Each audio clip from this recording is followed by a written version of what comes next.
함께 따라하시겠습니다. 온전한 공동체를 세우는 길. 온전한 공동체를 세우는 길. 2000년 전 이 땅에 교회가 세워진 이래로 끊임없이 교회는 세상으로부터 밀려오는 풍랑에 맞닥뜨려 오고 있습니다.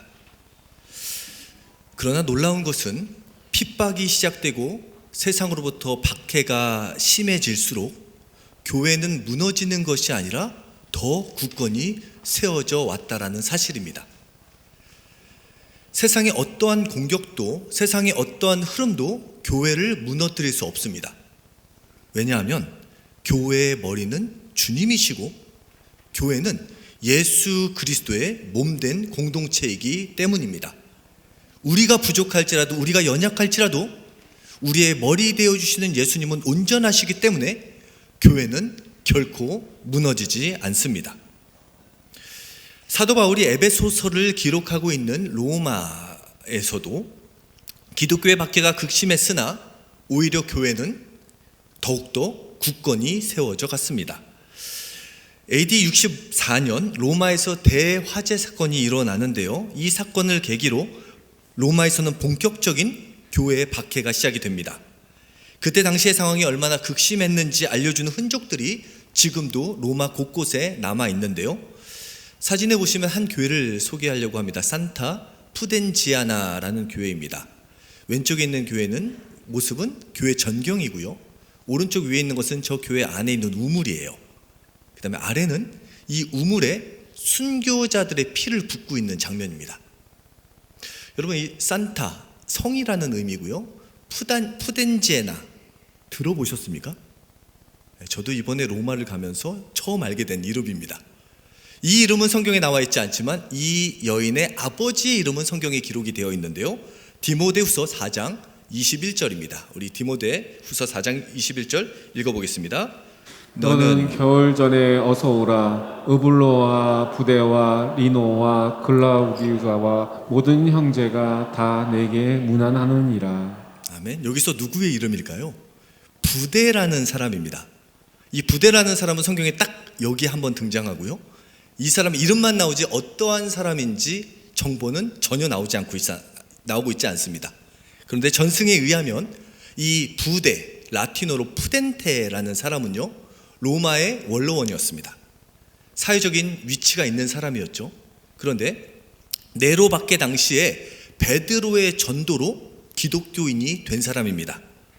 그에게는 두 아들과 두 딸이 있었는데요. 첫 번째 딸의 이름이 바로 푸덴지아나라는 이름이고요. 그 큰딸이 16살에 순교합니다.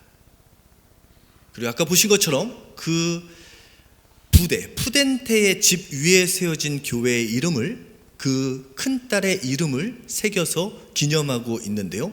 그 안에는 순교자의 피가 담겨져 있는 우물이 지금도 남아 있습니다. 또요, 그 교회로부터 멀리 떨어져 있지 않은 가까운 곳에 또 하나의 교회가 있는데 둘째 딸 프라세데를 기념하는 교회가 있는데요. 그곳에도 우물이 있어요. 그런데 그 우물에는 벽에 이렇게 기록이 되어 있는데 비문에 2300여 명의 순교자의 피가 여기 담겨져 있다라는 기록이 있습니다. 여러분, 로마는 기독교를 말살시키기 위해서 힘으로 제압했습니다. 그런데 교회는 죽지 않았습니다. 로마는 교회를 전멸시키려고 했지만 되려 기독교는 국교가 되었습니다. 로마 제국은 멸망했지만 교회는 지금까지도 역사를 이어가고 있습니다. 이것이 바로 교회를 향한 하나님의 마음과 하나님의 보호하심입니다. 오늘 우리는 세상으로부터 공격을 받고 세상으로부터 비판받는 시대를 살아가고 있습니다. 교회 내부적인 문제와 외부의 공격으로 인해 위기의 상황에 놓여 있다는 얘기를 종종 듣게 됩니다. 그러나 여러분, 걱정하지 마시기 바랍니다. 교회는 역사적으로 외부의 풍랑이 아무리 거세게 밀려올지라도 절대로 무너지지 않습니다. 왜 그렇습니까? 예수 그리스도의 몸된 교회 공동체이기 때문입니다. 오늘 사도 바울은 에베소서를 통하여서 교회가 무엇인지를 얘기하는데요. 세상의 만물을 충만하게 하시기 위한 충만이라고 이야기를 하면서 세상 위에 교회가 있고 교회 위에 예수 그리스도가 있음을 말해주고 있습니다. 그러면서 연약한 우리들이 어떻게 하면 우리의 머리가 되어주시는 예수 그리스도의 믿음의 장성한 분량에까지 이룰 수 있는가에 대해서 알려주고 있습니다. 오늘 본문 말씀을 통하여서 우리가 더욱더 건강한 공동체, 온전한 공동체를 향해서 나아가는 길이 무엇인지를 살펴보도록 하겠습니다. 온전한 공동체를 세우기 위해서 따라 하시겠습니다. 믿는 것과 아는 일에 하나가 되어야 합니다. 믿는 것과 아는 일에 하나가 되어야 합니다. 기독교는 믿음의 종교입니다. 그렇죠? 믿음을 강조합니다. 그런데 여기서 말하는 믿음은 확신과 차이가 있습니다. 확신은 내가 생각하는 것, 내가 믿는 것이 이루어질 것이라는 신념을 갖는 것이 확신입니다. 그런데 기독교에서 말하는 믿음은요, 믿음 자체가 중요한 것이 아니라 믿음의 대상, 믿음의 목적어가 있음을 기억해야 됩니다. 오늘 본문 말씀 13절입니다. 봉독합니다. 우리가 다 하나님의 아들을 믿는 것과 아는 일에 하나가 되어 온전한 사람을 이루어 그리스도의 장성한 분량이 충만한 데까지 이르리니. 아멘. 믿는 것과 아는 것에 하나가 되어야 된다고 하면서 목적어를 얘기하고 있는데 그것은 무엇을 믿는 겁니까? 하나님의 아들을 믿는 겁니다. 여러분, 믿음이 좋다라는 것은 내 안에 확신이 있다라는 것을 말하는 것이 아니라 내가 예수 그리스도를 온전히 믿고 있음을 말하는 것이라는 사실입니다. 믿는 것보다 중요한 것은 예수 그리스도를 믿는 것, 예수님이야말로 하나님의 아들이심을 믿는 것이 바로 신앙의 본질이고 믿음의 본질이라는 사실입니다. 또한 이 믿음의 본질 위에 세워질 때 우리의 신앙은 성장할 수 있게 됩니다. 또한 바른 믿음은 아는 것과 하나 되는 것이 중요합니다. 단순히 믿는 것은 믿음의 영역으로 끝나는 것이 아니라 아는 것과 연결될 때 건강한 믿음이 형성된다라는 것이죠. 따라서 예수님을 바르게 믿기 위해서는 우리는 무엇을 해야 됩니까? 예수님을 바르게 알아야 됩니다. 예수님께서 어떤 말씀을 하셨는지, 어떤 생각을 가지고 계셨는지, 예수님께서 우리를 향하신 뜻이 무엇인지를 바로 알 때 우리는 온전한 믿음의 길로 나아갈 수 있게 된다라는 것입니다. 바른 믿음은 바른 지식에 기초합니다. 성경에서 교회라는 단어가 처음 나타난 구절이 마태복음 16장입니다. 이 마태복음 16장에 보면 사도 베드로가 신앙 고백하는 내용이 나오는데 예수님께서 가이사랴 빌립보로 지나가시다가 제자들에게 묻습니다. 사람들이 나를 누구라고 하느냐? 이에 여러 가지 대답들을 듣게 되죠. 이에 예수님께서 더 나아가서 구체적인 질문을 합니다. 그렇다면 너희는 나를 누구라 하느냐? 이에 베드로는 대답하죠. 주는 그리스도시요 살아계신 하나님의 아들이시니이다. 이 고백을 들은 다음에 예수님께서 하시는 말씀이 17절과 18절인데요. 함께 읽겠습니다. 예수께서 대답하여 이르시되 바요나 시모나 내가 복이 있도다. 이를 내게 알게 한 이는 혈육이 아니요 하늘에 계신 내 아버지시니라. 또 내가 내게 이르노니 너는 베드로라. 내가 이 반석 위에 내 교회를 세우리니 음부의 권세가 이기지 못하리라. 아멘. 베드로의 믿음의 고백 위에 교회를 세우실 것인데 그 교회는 음부의 권세가 이기지 못한다라고 확증해 주셨습니다. 교회는 쓰러지지 않습니다. 그런데 베드로가 믿음의 고백을 할 때요, 베드로는 예수님에 대한 알물 전제로 고백합니다. 주는 그리스도시요 살아계신 하나님의 아들입니다. 원어를 보면 주라는 단어는 나오진 않습니다. 당신인데 당신을 극존칭하는 표현을 쓰다 보니까 주라고 번역해놨어요. 당신은 그리스도요 하나님의 살아계신 아들입니다라고 알고 고백하는 거예요. 그리스도라는 것은 메시아라는 의미죠. 구약 성경에 약속된 메시아가 바로 당신이시고, 살아계신 하나님의 아들이라는 것은 살아있는 신, 육신의 옷을 입고 온 하나님 자신임을 고백하는 것이 베드로의 신앙 고백이었습니다. 그 믿음의 반석 위에 교회가 세워지게 되는 것이죠. 여러분, 교회가 건강하게 세워지기 위해서는요, 예수 그리스도를 온전히 알아가는 것이 중요합니다. 교회를 위해서 열심히 봉사하는 것, 열심히 섬기는 것도 중요하지만 그 섬김의 기반이 예수 그리스도를 향한 믿음으로부터 시작되지 않으면 우리는 흔들릴 수밖에 없다라는 것입니다. 그리고 그 믿음은 알과 연결돼야 됩니다. 요한 사도는 요한일서 4장 15절과 16절에서 아는 것과 믿는 것의 조화를 강조합니다. 읽겠습니다. 누구든지 예수를 하나님의 아들이라 시인하면 하나님이 그의 안에 거하시고 그도 하나님 안에 거하느니라. 하나님이 우리를 사랑하시는 사랑을 우리가 알고 믿었노니 하나님은 사랑이시라. 사랑 안에 거하는 자는 사랑 안에 거하고 하나님도 그의 안에 거하시느니라. 아멘. 우리가 알고 믿는 것은 무엇입니까? 하나님의 사랑. 사랑의 하나님을 믿는다라고 고백하고 그것을 알고 믿고 있다라고 강조하고 있습니다.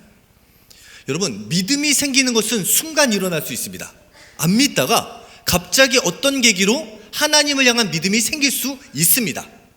그런데요, 믿음이 자라나는 것은요, 저절로 이루어지는 것이 아닙니다. 하나님에 대해서 알아가야 됩니다. 예수님에 대해서 알아가야 됩니다. 예수님이 어떤 생각을 하고 계시는지, 어떤 말씀을 하셨는지 우리가 알아갈 때 우리의 믿음은 자라나게 되고요, 교회 공동체의 본질이 예수 그리스도를 아는 믿음과 아는 것의 균형을 이룰 때 그 교회 공동체는 온전한 공동체가 될 수 있다라는 것입니다. 예수님을 향한 믿음과 알미 중요합니다.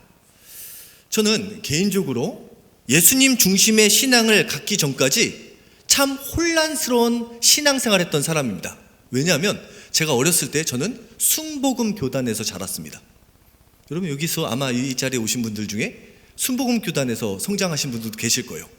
순복음은 어떻습니까? 불로 아직도 잊혀지지 않는 게 순복음에선 진짜 금요 철야를 했습니다. 금요 기도회가 아니에요. 철야예요. 보통 찬양이 시작되면 1시간, 찬양만 1시간, 막 불러 북치고 장구치고 박수치고 막 찬양을 하다가 기도가 말씀이 시작되면 말씀이 끝나는 제한이 없어요. 그리고 기도가 시작되는데 보통 1시, 2시 정도에 끝나고, 끝나면 돌아가는 것이 아니라 개인 기도가 들어가서 동틀 때까지 기도를 했던 문화에서 자라왔습니다. 아직도 잊혀지지 않는 게 순복음에서 되게 강조하는 것 중에 하나가 방언이거든요.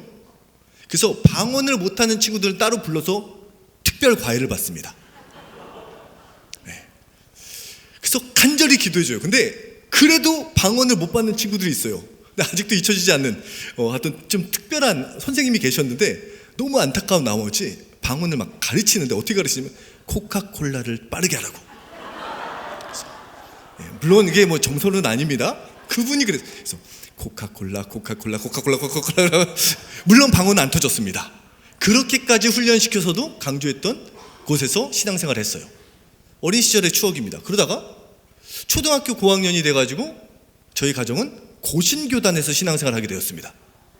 여기 또 고신에서 오신 분들은 계실 거예요. 고신은요, 예배 시간에 박수도 못 칩니다. 방언 어디서 감히 혼자 몰래 해야지. 예. 신앙이 갑자기 문의가 바뀌니까 혼란이 오더라고요. 그러다가 결국 신학생이 되어서 신학을 했는데 우리 운정교회가 속한 통합교단에서 전도사가 되고 목사가 되고 사역을 하고 있습니다. 저희 아버지는 감리교회에서부터 신앙생활을 시작하신 분이고요. 제 안에는 모든 것이 섞여 있습니다. 그래서 우리 운정교회에서 힘들어하시는 분들 얘기가 가끔 들으면 전 공감이 돼요. 아, 그런 마음이겠구나. 그런데 처음에는 이것이 혼란스러웠지만 내 안에 예수 그리스도를 향한 믿음, 교회 전통에 쌓여져 온 믿음이 아니라 예수님을 향한 나의 믿음이 견고히 쌓여진 이후부터는 지금까지의 모든 경험들이 나의 신앙을 풍성하게 하는 은혜로 작동되기 시작합니다. 저는 우리 운정교회를 많이 기대합니다. 왜냐하면 운정교회는 정말 다양한 분들이 와 계세요. 교단도 다르고 자라온 환경도 다르고 가정마다 신앙의 스펙트럼도 너무 다양한 분들이 모여 있습니다. 그런데 기대가 된 동시에 우려도 됩니다. 각자의 생각을 주장하기 시작하면 감당할 수 없는 혼란이 밀려올 수 있는 교회가 우리 운정교회입니다.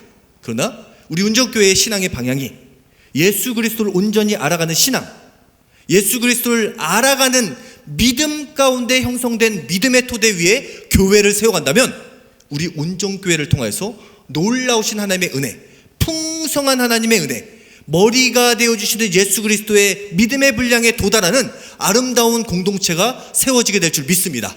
그 은혜를 바라보며 믿음으로 나아갈 수 있는 우리 모두가 되시길 예수님의 이름으로 축원합니다. 두 번째, 사도 바울이 온전한 공동체를 세우기 위해서 따라하시겠습니다.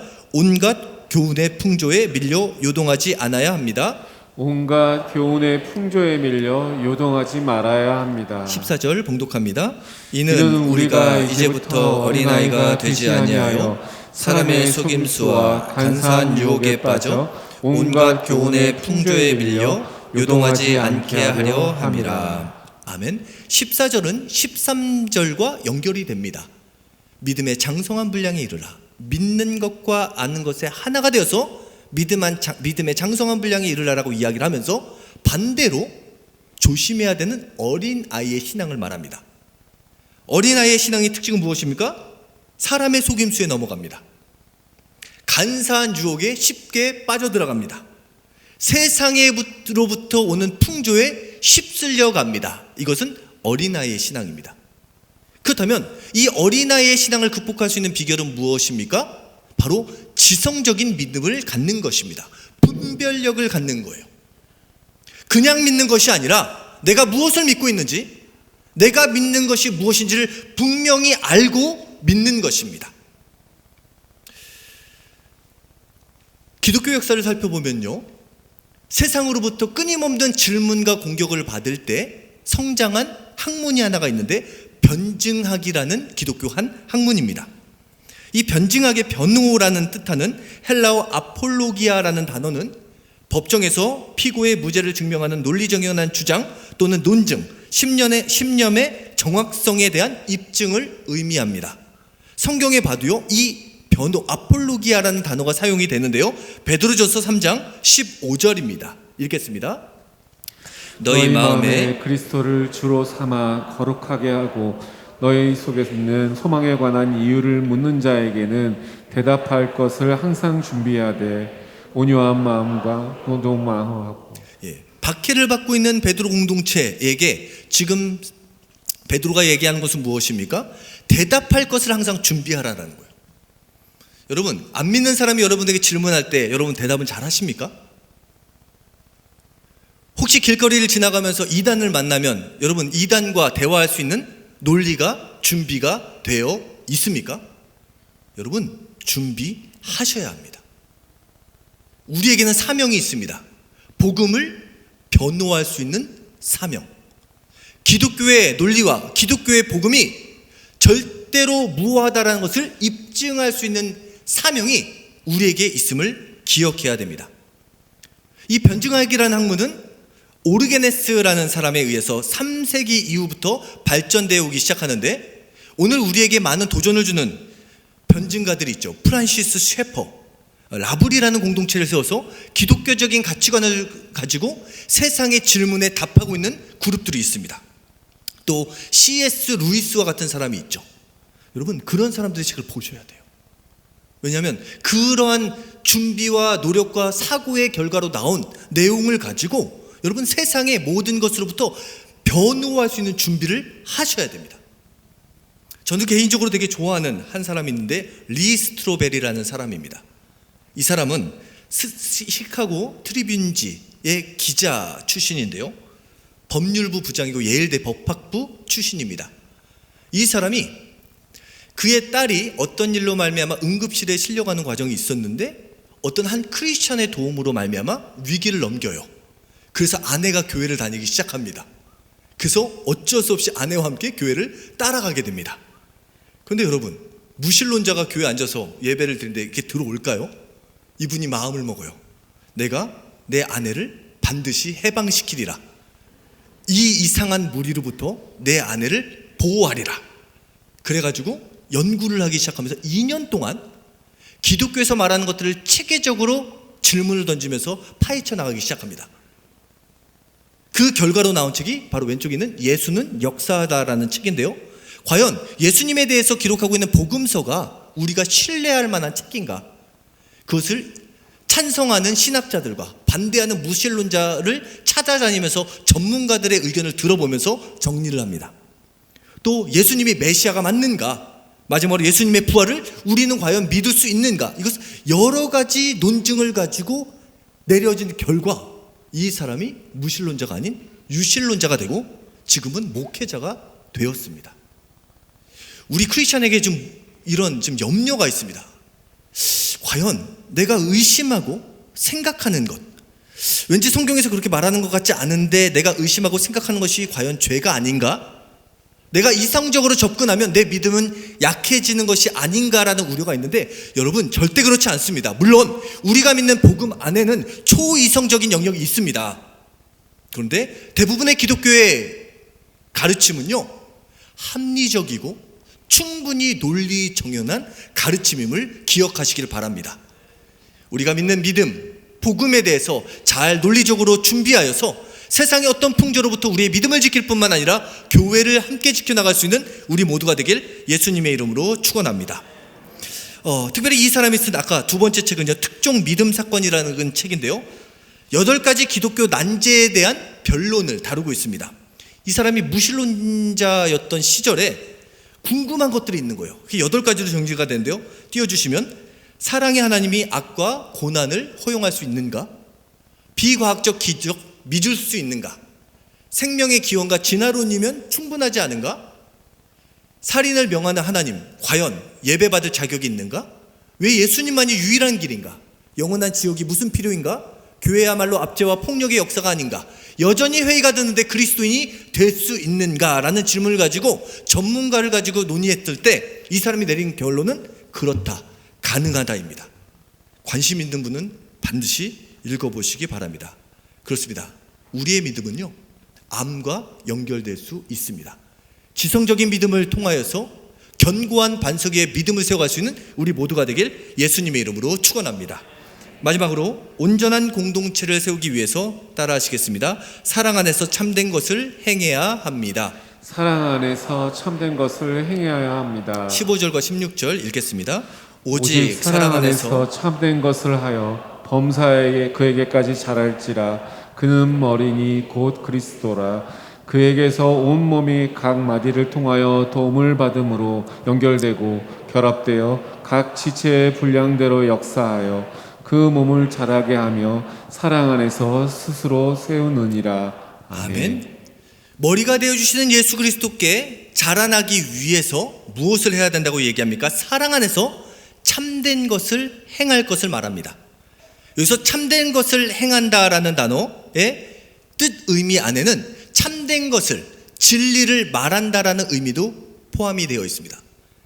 사랑을 실천하고 진리를 실천하는 삶, 진리를 전하는 삶이야말로 우리의 믿음과 교회를 건강하게 세워가는, 성장시키는 근본이라는 이야기입니다. 지난 7월에 우리 국내선교위원회에서 국내 선교지를 답사하는 시간을 가졌습니다. 그래서 멀리 가지 않고 강화도에 다녀왔는데요, 이 강화도 여러분 아세요? 강화도가요, 기독교율이 30%가 넘는, 우리나라에서 기독교율이 상당히 복음화율이 높은 지역 중에 하나입니다. 어떻게 이런 일이 벌어질 수 있었을까요? 여러 교회를 다녀오면서 가장 마음에 감동이 남는 교회가 하나 있는데요, 바로 홍익교회입니다. 사진을 띄워주시죠. 그때 갔을 때 찍은 사진이고요. 이 오른쪽에 보면요, 홍익교회 앞에 있는 돌비, 이 안에 홍익교회에 대한 이야기가 자세하게 새겨져 있습니다. 그냥 혼자 가셔도, 가족이 가셔도 저 내용만 읽어도 은혜롭습니다. 특별히 이 홍익교회는 강화도에 두 번째로 세워진 교회예요. 1896년에 세워졌는데요, 이 교회의 특징이 이 홍익교회로부터 시작되어서 강화도 전 지역에 복음이 확산이 되고요, 인근에 있는 섬에게도 복음이 증거되면서 교회가 10년 만에 너무나 많은 교회가 세워지는 역사의 주역이 바로 홍익교회였어요. 이 홍익교회의 중요한 특징이 있는데, 이 교회는 실천적인 교회였습니다. 배우고 들은 바를 바로 삶으로 적용하는 교회였어요. 그 이야기를 보면 여러 가지가 있는데 그 중에 한 가지는 일자 운동이라는 것입니다. 일자, 자기의 이름에 일자를 넣는 거예요. 예수님을 믿으면 바뀌었잖아요. 특별히 세례 받으면 이제 믿음의 삶을 살아야 되잖아요. 이름을 바꾸는 거예요. 성을 바꿀 수는 없으니 마지막 글자를 일자로 통일합니다. 저는 병일이가 될 뻔했네요. 일자. 하나라는 의미가 있고 시작이라는 의미가 있어요. 그리고 가운데 글자는 신앙의 의미가 담겨져 있는 한자를 집어넣고요. 초창기에는 7명의 교회로부터 교인들로 시작되거든요. 7명이 제비를 뽑습니다. 뽑힌 글자가 가운데 이름이 되는 거예요. 그래서 박능일, 권신일, 김경일 등의 이름들이 만들어집니다. 일자 돌림이에요.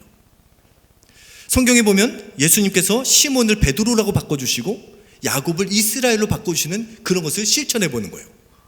또 이 교회의 특징은요, 흰옷을 입던 사람, 이 박능인이라는 이 교회를 처음 세운 사람은 바로 서당의 훈장님이셨어요. 근데 이분이 바뀌니까요, 뭐가 바뀌냐? 옷도 바뀌어요. 검은색 옷을 입고 다닙니다. 왜 검은색 옷을 입고 다녔을까요? 우리가 죄인이라는 것을 깨닫고 살아가는 거예요. 머리만 깨닫는 것이 아니라 옷을 통하여서도 우리가 죄인이라는 것을 기억합니다. 특별히 이 교회 초창기 멤버 7명의 성도님들 안에 종순일이라는 사람이 나중에 목사가 돼요. 이분의 이야기가 감동적인 이야기가 상당히 많은데요, 이 사람 상당히 부유했던 사람이고요, 감리교 교회의 속장이었어요. 우리로 말하면 목자였죠. 이 목자로서 공부를 하다가 마태복음 18장 23절에 보면 1만 달란트를 탕감받은 종에 대한 비유가 나옵니다. 본인은 1만 달란트를 탕감받았는데 자기에게 100데나리온의 빚을 진 사람을 책망하고 받으려고 했다가 책망받는 이야기를 보면서 이 사람이 마음에 회심이 일어나요. 그래서 자신에게 돈을 빌려갔던 사람들 다 불러 모읍니다. 그리고 뭐 하냐면 보는 앞에서 빈 문서를 불태워버립니다. 와우. 이 사건을 계기로 엄청난 지역의 부흥의 역사가 일어나요. 또요, 이분은 부유한 사람이었고요. 근데 마태복음 19장을 묵상하다가 한 부자 청년에 대한 비유를 만나면서 이 부자 청년이 다 하나님의 뜻을 따라서, 근데 예수님 마지막 얘기하죠. 내 소유를 다 팔아 가난한 자에게 나눠주고 나를 따르라. 여기에서 걸려 넘어집니다. 이 사람은 거기에 순종합니다. 모든 재산을 팔아서 가난한 자에게 나눠주고 교회에 헌납하고 부부가 순회 선교사가 돼요. 그래서 강화도 남쪽 지역부터 시작해가지고 나중에 목회자가 되어서 주문도라는 섬에서 목회를 하는데, 주문도라는 섬에서도 동시에 본인이 했던 것처럼 그 가르침을 통해서 이분의 솔선수범하는 믿음의 모습을 통하여서 그 지역의 75%가 크리스찬이 되는 놀라우신 하나님의 역사를 경험하게 됩니다. 여러분, 기독교의 역사는 믿음으로 끝나서 이루어질 수 없습니다. 믿는 것을 실천할 때, 하나님께서 나에게 가르쳐주신 것을 믿고 삶으로 이어갈 때 하나님께서 우리를 통해서 놀라운 은혜의 역사를 이루어 가십니다. 물론 검은 옷을 통일해서 입을 필요는 없습니다. 그렇습니다. 우리의 믿음의 성장은요, 하나님께서 이끌어 가십니다. 그런데 그 이끌으심에 붙들림 받기 위해서 우리가 해야 되는 것은 무엇입니까? 예수 그리스도를 아는 것과 믿는 것에 하나가 되기 위해서 몸부림쳐야 됩니다. 또한 지성적인 믿음을 가지고 세상의 공격으로부터 자신을 지켜야 될 뿐만 아니라 마지막으로 실천적인 믿음의 삶을 살아갈 때 우리의 믿음은 성장할 수 있고 우리를 통해서 하나님의 나라는 이 땅 가운데 이루어지게 됩니다. 오늘 본문을 생각하면서 설교를 준비하면서 하나님께서 제 마음에 주신 찬양이 하나 있는데, 이 찬양을 부르면서 함께 설교를 마치도록 하겠습니다. 예수 닮기를이라는 찬양입니다.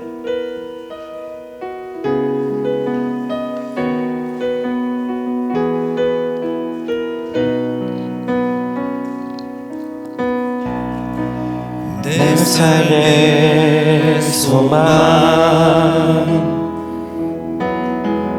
내가 말하는 한 분, 예수 닮기를 내가 원하네. 한없는 사랑, 풍성한 긍휼,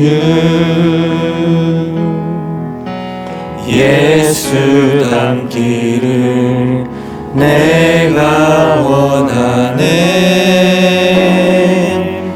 예수 닮기를, 예수 보기를, 예수만 높이길 내가 원하네. 내 평생 소원 예수 닮기를, 예수만 닮기를 내가 원하네. 온유하시고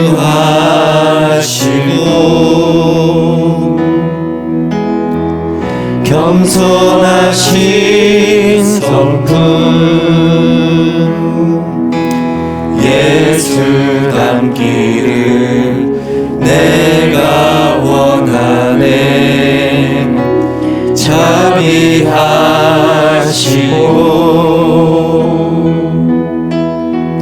위로자 되신 주 예수 닮기를 내가 원하네. 예수 닮기를, 예수 보기를, 예수만 높이길 내가 원하네.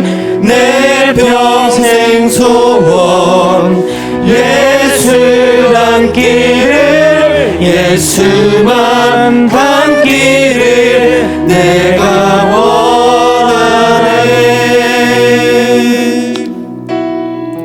우리 이 시간 함께 기도하겠습니다. 하나님, 나의 믿음이, 우리 운정교회의 믿음이 내가 믿고자 하는, 내가 얻고자 하는 것을 얻기 위한 확신이 아니라 예수 그리스도를 향한 믿음과 아는 것이 하나가 되는 살아있는 믿음이 되게 하여 주옵소서. 하나님, 우리 운정교회를 향한 주님의 뜻이 우리를 통해서 지금까지 이루어지게 하신 것을 목독케 하여 주심을 감사합니다.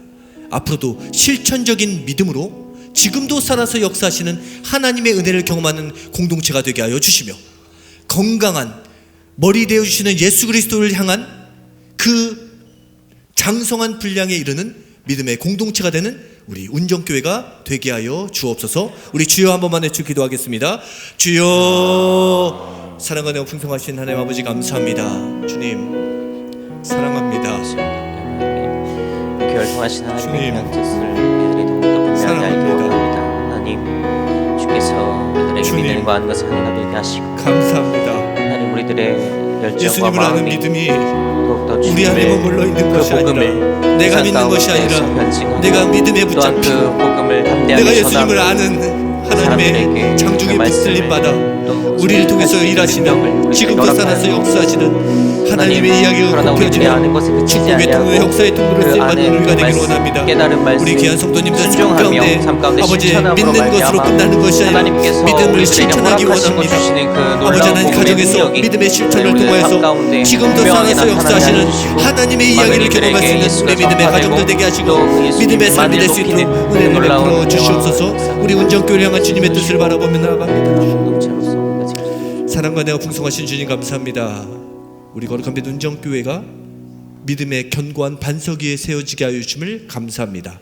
하나님의 뜻이 하늘에서 이루어진 것 같이 우리의 삶과 가정과 교회 가운데 이루어지는 은혜를 경험하게 하여 주옵소서. 감사드리며 예수님의 이름으로 기도드립니다. 아멘.